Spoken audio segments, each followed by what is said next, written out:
Did missing ashes make these people lose their minds? Between 3 and 4 a.m. on September 23rd, 2021, a woman went into the Hot Springs Police Department to file a kidnapping report. The woman, identified as Amber Franklin, told the Hot Springs Police that she was at 105 Arbor Street, number 9, visiting a friend named Summer Campbell when another girl that she knew, Andrea Burciaga, got there. Amber and Andrea had been friends for a while, but Andrea was mad at Amber because Andrea thought that Amber had some ashes that Andrea thought belonged to her. According to Amber, she and Andrea were arguing about these ashes when 2 more people came into the apartment. The people that just got to the apartment were Cameron Whitworth and his girlfriend, Kaylee Harris. Now, Amber said that she knew Cameron and had known him for a long time, but she didn't know Kaylee. Amber said that Cameron hit her in the back of the head with the butt of a pistol, and then Kaylee punched her in the face. It seems like things got pretty crazy, and at one point, Cameron stuck the barrel of the rifle in Amber's mouth and asked her if she was ready to die. So like I said before, all of this was happening at this other girl, Summer's apartment. Cameron, Kaylee, and Andrea took Amber's phone and her jewelry, a couple of rings that were valued at like $300. Then they forced her to get into Andrea's car. They told her that they were going to go to Andrea's apartment and look for the ashes. And if the ashes could not be found, that Amber would be leaving Andrea's house in a box. This story sounds very serious at this point, but then possibly the most comical thing happens. On the way to Andrea's house, they stop at Easy Mart. And at Easy Mart, Cameron gets in a fight with someone else, and the other 2 girls decide, we'll let Amber go and we'll take care of this later. So they let Amber go. They gave her back her phone, but kept her jewelry. And they told her that she better have the ashes later. And I don't mean to make fun of the situation, like, haha, it's funny that they gave her back her phone. I just think that they're stupid criminals that they gave her back her phone and let her go. But thank goodness that they did. Now, later on that same day, about 10 o'clock that morning, Amber called the police department again because she had received a Facebook message from Andrea.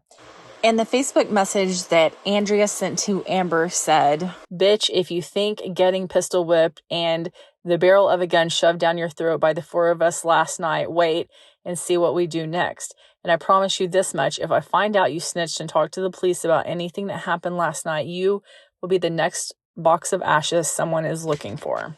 And yeah, I know the first part of that didn't make any sense. I just read it like it said it. So I think that maybe she missed a word in there. So on that same day, Andrea Burciaga was arrested and charged with aggravated robbery, kidnapping, aggravated assault, 3rd-degree battery, and a misdemeanor theft of property. Cameron Whitworth was charged with aggravated robbery. He had a firearm enhancement, kidnapping, aggravated assault, 2 counts of possession of a firearm by a certain person, 3rd-degree battery, and misdemeanor theft of property.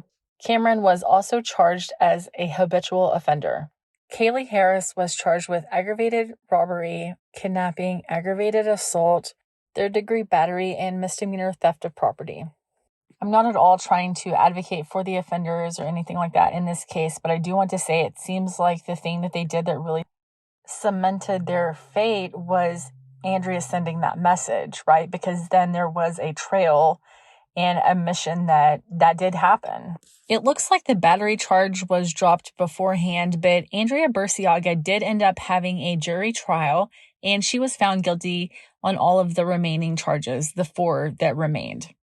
So for the aggravated robbery and the kidnapping, Andrea Burciaga was sentenced to 40 years in the Arkansas Department of Corrections. She was sentenced to 15 years for the aggravated assault, and then 90 days for the theft of property.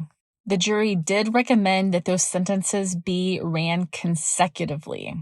So Andrea Burciaga was sentenced to serve 95 years in the Arkansas Department of Corrections. Andrea has filed a notice that she is going to appeal, but for right now, she is in prison. Cameron Whitworth also had a jury trial, and Cameron Whitworth was also found guilty.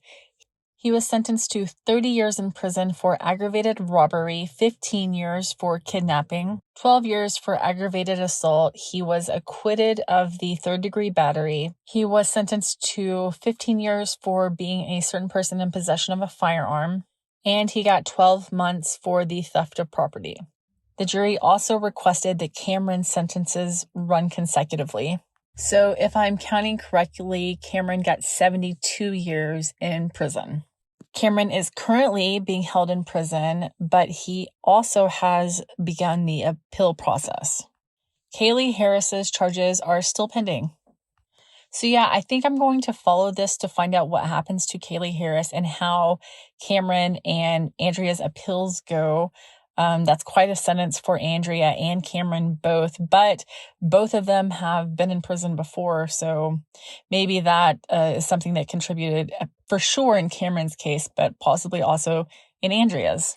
Thank you for watching this video. Please remember to like, subscribe, and share.